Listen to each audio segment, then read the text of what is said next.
이번에 경계태세 2급이 발령됐죠? 네, 누가 발령했나요? 제가 발령했습니다. 몇 시에 했죠?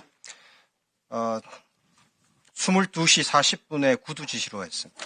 그 장관이나 대통령 지시가 있었습니까? 없었습니다. 그런데 왜 북한 사항이 전혀 특이한 게 없었는데 경계태세 2급은 옛날에 진돗개 둘인데 간첩이라든가 북한 사항을 고려해서 하는데 왜 발령했습니까? 예, 일단 먼저 설명드리겠습니다. 아니 왜 발령했어요? 그 북한 사항이 없었잖아요.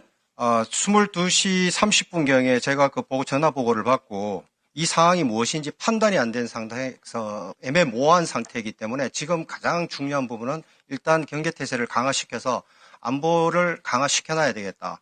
그래서 제 판단에 따라서 그렇다고 전국에 정군의 경계태세 2급을 해요?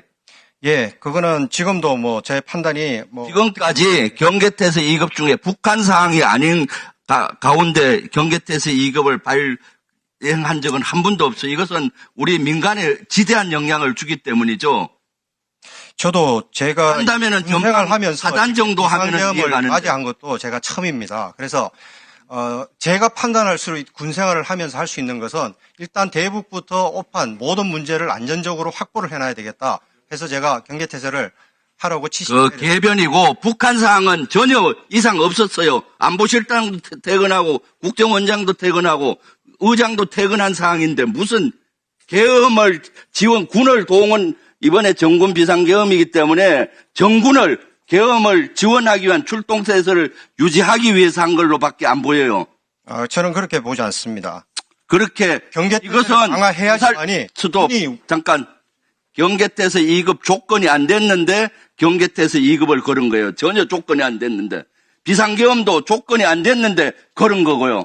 합참의장은 비상계엄을 뒷받침하기 위해서 정군을 동원하기 위해서 비상계엄을 경계태세 2급을 건 겁니다. 경계태세 2급이면은 실탄까지 정군에 다 분배하고 다 하는데 그리고 초기에 아까 말도 안 되는 소리 하지 마세요. 수방사나 특전사 병력 나중에 부대 지휘를 한 수 받았잖아요. 그러면 처음에 줄 때도 장관이 그러면 명령을 내려가야지. 그리고 계엄사 사항실을 합참에 있는 요원으로 해서 20명 구성했잖아요. 처음에. 그리고 그 인원들이 다 파악하고 초기에 합참이 비상계엄의 사항실 역할을 했었고 합참의장은 경계태세 2급을 통해서 전국 비상계엄을 뒷받침하는 아주 핵심적인 관련자입니다. 조건도 안 냈는데 왜 경계태세 2급 실탄까지 분배하는 걸 거세요? 제가 말씀드려도 되겠습니까? 얘기해 보세요. 경계태세 2급을 설정하는 것은 제가 기상계엄을 보고를 받았을 때 첫째 물은 거였습니다. 무슨 사항이냐? 무슨 말이냐? 그렇습니다. 그래서 특별한 지금 확인이 안 되고 뉴스에 나오고 있습니다. 하고 보고를 받았습니다. 그러면은 차를 타고 제가 이동을 하면서 어떤 조치를 먼저 해야 될 것인가? 제가 합참의장으로서 일단 국가와 국민에 대해서 가장적으로 조치하는 게 상황이 발생되면은 보호한 상황은 경계를 일단 강화를 시켜야지만이 군의 이동이라든가 모든 게 통제가 될 수가 있습니다. 그래서 많은 생각을 했지만은 그 생각 속에서 제가 해야 될 수 있는 것은 경계태세 설정과 그다음에 비상소집을 해야 되겠다. 합참 내 총원에 비상소집을 해야 된다. 그래야지만이 상황이 파악되고 정리될 수 있을 것이다 해서 제가 그 두 개를 설정을 한 것입니다. 그런데 경계태세 설정하는 것이 북한 상황만 있어서 설정한다. 그럴 수 있습니다. 하지만 통합방위태세에 의해서 적의 침투 도발이나 내부에 어떤 문제가 생겼을 때도 경계태세를 설정할 수 있습니다. 그런데 이 경계태세 설정하는 것은 합참의장이 판단하는 겁니다. 그리고 모든 것이 지침에 나오는 것의 절차에 따라서 확인해서 올릴 수 있습니다. 그거는 저희들이 말하는 관료적인 형태의 개념입니다. 존경하는 김병조 의원님께서도 부대를 지휘할 때 상황이 생기면 뭘 합니까? 경계태세를 먼저 강화합니다. 왜? 상황을 모르기 때문에 안전사태를 확보하는 겁니다. 2급을 걸어요. 긴급 조치를 걸어서 상황실을 운영하고 강화하고 정보를 수집하고 정보에 따라서 판단하는 것이지 22시 40분은 대한민국이 아주 평온했어요. 북한은 전혀 움직이지 않고 그런데 경계태세 2급을 걸어서 정군의 실탄을 분배하고 이것은 비상계엄을 합참의장이 정군을 동원해서 뒷받침하겠다. 이겁니다. 그거는 동의할 수 없습니다.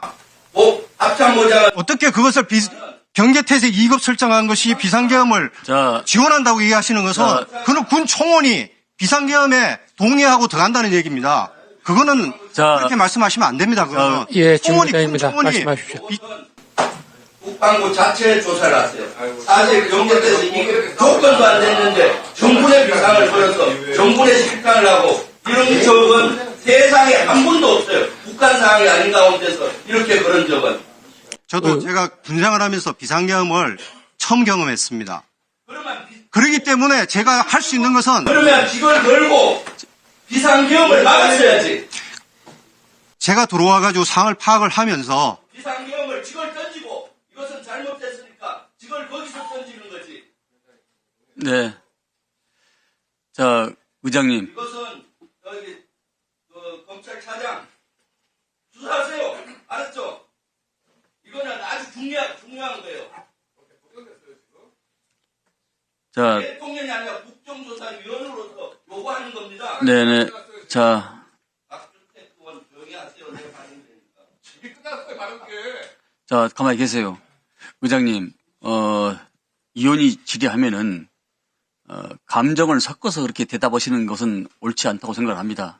죄송합니다. 네. 하지만은 정군이 비상계엄을 선포를 해서 경계태세를 설정해서 비상계엄을 지원하는 것이다. 이렇게 얘기하시면은 대한민국 제가 비상계엄을 경계태세 형성한 것이 비상계엄을 지원하기 위해서 비상계엄을 걸었다. 이렇게 얘기하면 우리 군인들이 총원이 비상계엄을 동조하기 위해서 행동한 것처럼 비춰질 수 그러면은 있습니까? 이렇게 그건 아닙니다. 이렇게 제가 질문을 하겠습니다.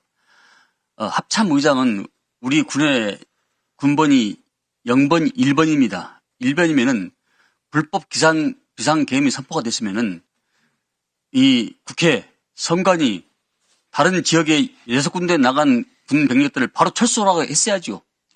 왜 그건 못했습니까? 제가 말씀드리지만은 그때 들어와서 상황을 파악을 하면서 일단 오판 방지에 의한 대부 경계태세를 일단 강화를 했습니다. 하지만 이 전체 상황을 저도 상황 파악하는데 죄송스럽지만 상황을 제대로 파악을 못했습니다. 그리고 왜냐하면 부대가 선관위에 나갔다는 부대는 저도 몰랐습니다. 그리고 본인 희화에 계엄가가 있으면은 우리 합참의장께서 당연히 계엄사령관이 되면 불구하고 육군총장이 계엄사령관이 됐지 않습니까? 그건 왜 캐치션을 안 달았습니까? 그래서 비상계엄을 계엄을 설정했을 때 계엄사령관이 합참의장으로 한다는 것은 법이 바뀌었습니다. 장성급 장교로 지정하도록 바뀌었습니다. 그래서 저희들이 사무를 계엄과를 가지고 전시에 비해서 그것은 준비하는 겁니다. 우리 군의 관행적으로 합참의장이 계엄사령을 맞춰서 했던 건 사실이죠. 자, 누가 추가를 합니까? 자, 먼저 예. 여기 의장님 시간계엄단에 보냈다가 1시간이면 아마 면담 끝날 거예요. 면담 끝나고 8시까지 오도록 조치를. 이거는 대단히 중요한 겁니다. 지금 다시 있다가 8시 후에 간사관 협의하십시오. 양당 간사관.